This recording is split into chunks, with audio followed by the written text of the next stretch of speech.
ആയി എന്താ ഇത് പറഞ്ഞ പോലെ സിഗരറ്റ് വലിയും തുടങ്ങിയോ? ഏയ് ഇതിനൊക്കെ ഏട്ടൻ കാശ് തരുന്നുണ്ടല്ലോ ഈശ്വരാ.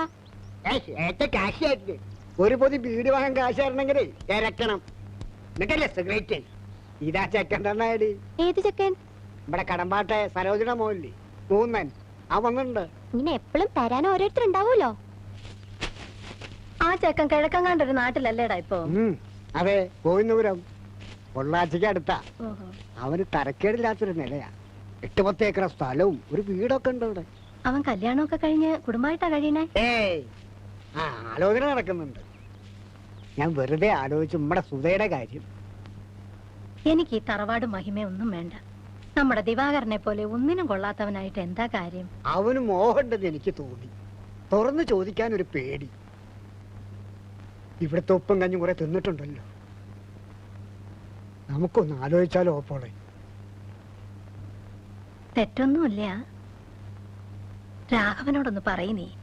ഞാൻ പറയണോ? അല്ലെങ്കിൽ ഓപ്പോൾ എന്നെ പറഞ്ഞാ പോരെ? നല്ല നേരം നോക്കി നീ തന്നെ പറഞ്ഞാ മതി. ഓ ഞാൻ പറയാം, ഇപ്പൊ തന്നെ പറയാം. ഞാനെന്തിനാ പേടിക്കണേന്ന്? ഡേ, ചില നേരത്തൊക്കെ എന്നെ തട്ടിക്കേറിയെങ്കിലും കാര്യമായിട്ടൊരു കാര്യം ഞാൻ പറഞ്ഞാൽ പൂച്ചയാണ് പൂച്ച.